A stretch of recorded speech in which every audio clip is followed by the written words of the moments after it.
Assalamualaikum. Hai dan salam sejahtera kepada semua pecinta buku. Hari ini saya ingin berkongsi sedikit ulasan tentang sebuah buku yang bertajuk Miss Detektif, hasil tulisan Aini. Sebelum kita mengupas lebih lanjut tentang novel ini, izinkan saya memperkenalkan diri terlebih dahulu. Nama Alibabi Alana Sofia binti Azman, berusia 11 tahun dan bersekolah di Sekolah Kebahasaan Tanjung Rambutan.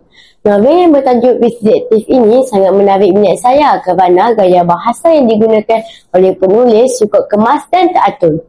Walaupun plotnya penuh dengan teka-teki dan unsur ketegangan, penggunaan bahasa masih mudah difahami dan tidak terlalu berat.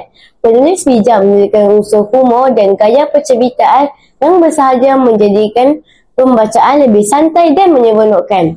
Watak utama dalam novel ini ialah Naila.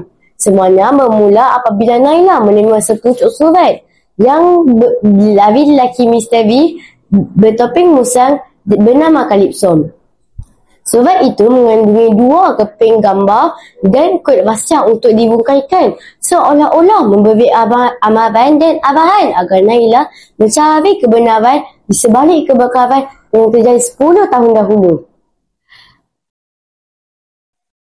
Apa yang mengejutkan, rupa-rupanya sekolah mereka telah dibina di atas tapak kilang tersebut. Semakin banyak persoalan yang dibungkaikan, semakin mereka mengerti akan sikap yang licik.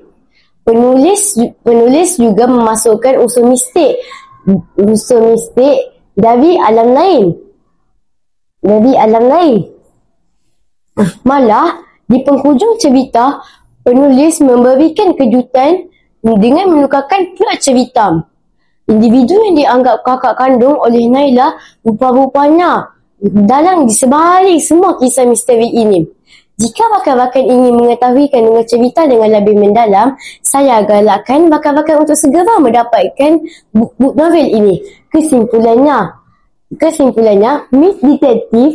Miss Detektif merupakan sebuah karya yang sesuai dibaca oleh pelbagai lapisan umur, baik remaja maupun dewasa, dan gemarkan penyiasatan. Jangan tunggu lama-lama, cuba baca sendiri dan alami keseronokannya. Bye!